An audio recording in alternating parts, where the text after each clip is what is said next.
In this video, we use the Taylor-Maclaurin SERIESSUM and LINEST Polynomial Regression to generate the dataset, trendline, and trendline polynomial of the ERFC function, also known as the Complementary Error Function.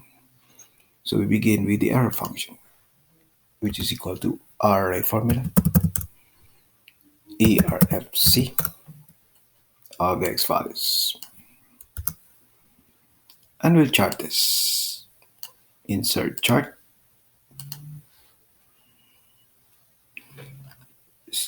The chart type will be scatter chart.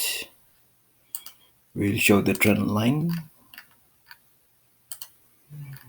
polynomial to the 8th degree. The label will be the equation, and the location will be at the bottom. Here's the trend line, and the trend line polynomial to the 8th degree.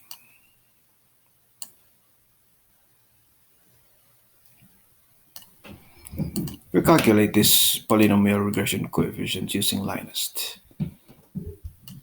by completing the LINEST matrix. So it is array formula of the x values raised to the power 0 to 8. And we enter LINEST. LINEST data y and data x.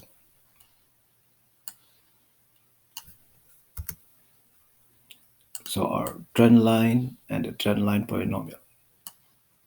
So they match. Next, we continue with the Taylor series expansion. To do that, we have the summation of a times x to the power 2n plus 1, where a is this coefficient, negative 1 to the power n plus 1 over factorial n times 2n plus 1. And n is from 0 to infinity.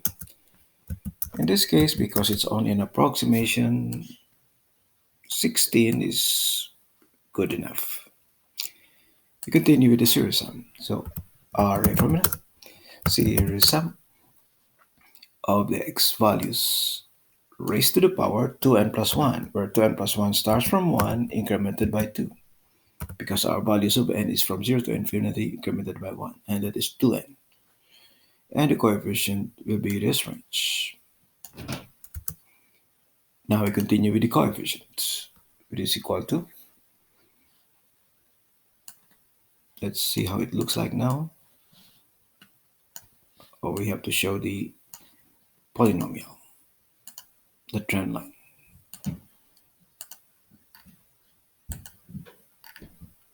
Polynomial to the 8th degree. The equation will be labeled, and the location will be at the bottom. So our polynomial. Now we continue with the coefficients, which is equal to array formula minus 1 raised to the power n plus 1 and plus 1 all over, and there are two parts, factorial n. The second part times, that's 2n plus 1, 2 times n plus 1.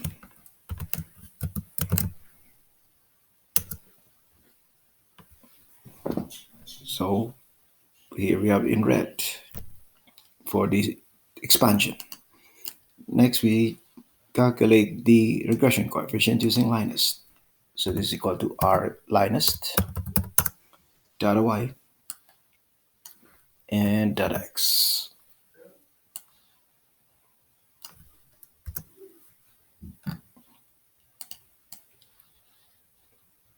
Now that we have both, we can now make modification. Here you multiply this by square root of pi and 0.5. So that is square root of pi enter, and then times 0.5, 0.5 times, enter. That's the ERFC.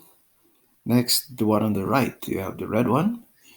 We add 0.5 square root of pi. So here we have plus square root of pi.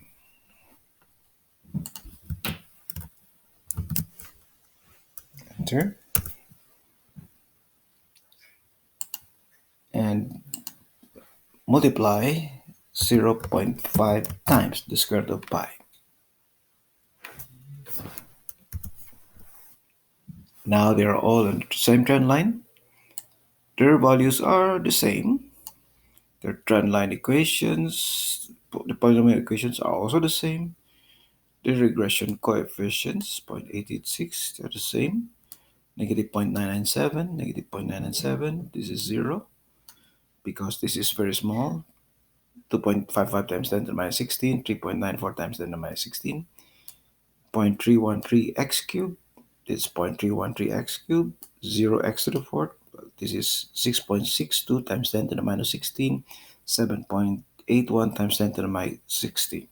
This is very small, so it's 0. Negative 0.0696 x to the fifth, negative 0.0696 x to the fifth.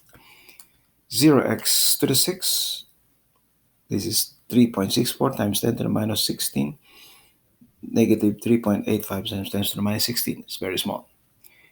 And this is 6.54 times 10 to the minus 3 x to the 7. Yep, 6.54 times 10 to the minus 3 x to the 7. And last, it's 0x to the 8. This is negative 5.53 times 10 to the minus 17. This is very small.